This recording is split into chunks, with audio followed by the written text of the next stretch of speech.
So I'm making this video as a reminder to myself to think long term, because the most money I've ever lost was by selling too early. And so this 5-step framework for buying ETFs is the same framework that I use, and the same framework that, as long as the thesis makes sense, I should not be selling the ETFs.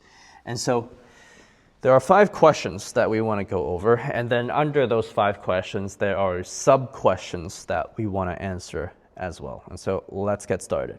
The first question you want to ask is, what is the ETF's thesis for generating returns? And so what's the objective of the ETF? And is there a specific investment strategy? Is that investment strategy sound? And so let me give you an example. There are covered call ETFs that uses call options and put options to generate a really weekly or monthly income distribution for the owners of the ETFs. And so you have to really think about, what does an ETF like that depend on? Well, it depends on the direction of the underlying stock price, right? And so then you look at the performance of the ETF over time, and you're like, would this outperform actually just owning the stock or not? Okay.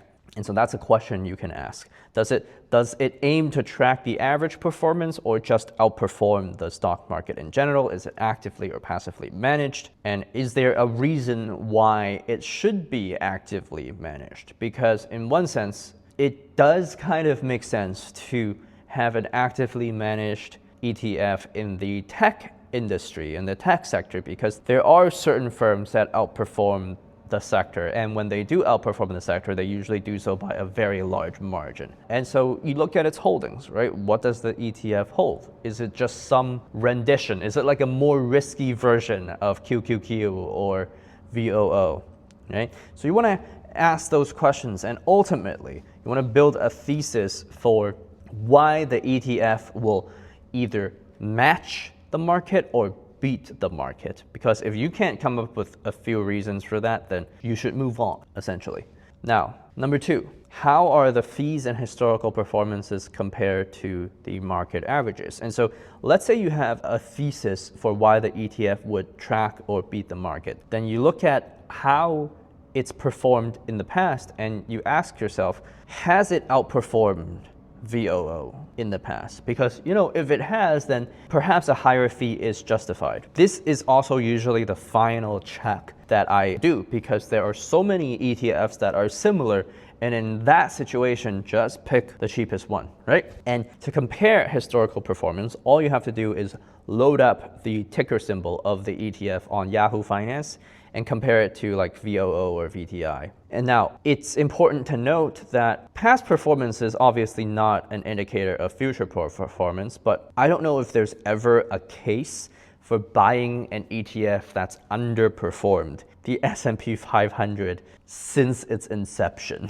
Okay, so number 3, the volume and asset management. This is a kind of a sneaky check, right? So is it growing over time? Because if it's growing over time, it means that investors are building confidence in the ETF.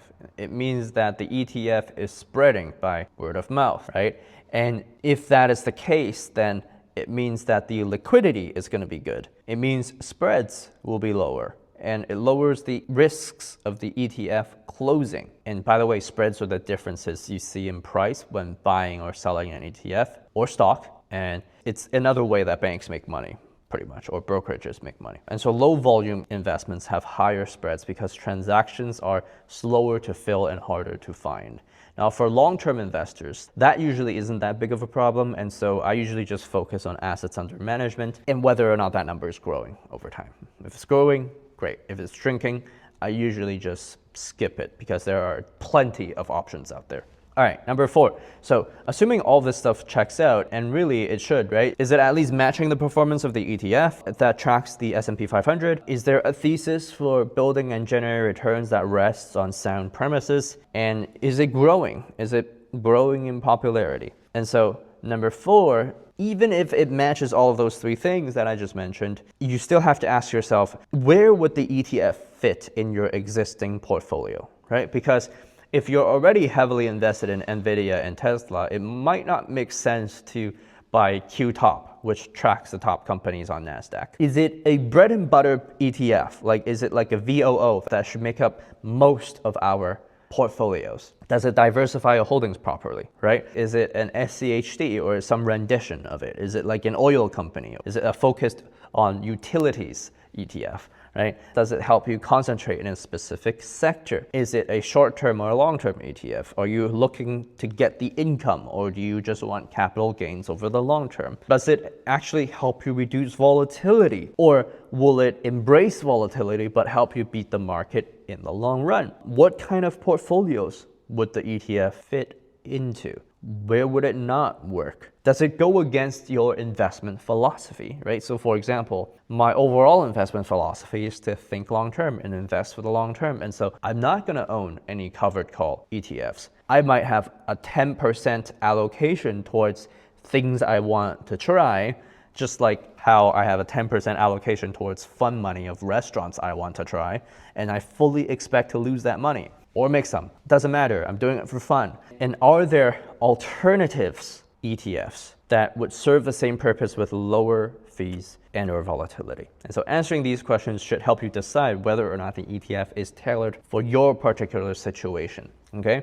And so finally, if you've identified that, there's a good thesis for generating returns, this ETF is tailored to your specific situation, the fees are acceptable, and the volume and the assets under management are growing. Number 5, are there any special considerations that would affect your decision? And so these might be industry tailwinds, temporary bad news, macroeconomic policy effects, technological disruptions, or any kind of other news that causes the market to overreact, which is an opportunity. And so my favorite is probably temporary bad news. So for example, buying Royal Caribbean cruises during the height of the pandemic would have given you a 2.5x return in just about 3 years. I bought HSBC when it was at around $20 in like 2020 because of a liquidity crisis, news scandals and whatnot, knowing that the company would be too big to fail because it makes up a large part of the deposits of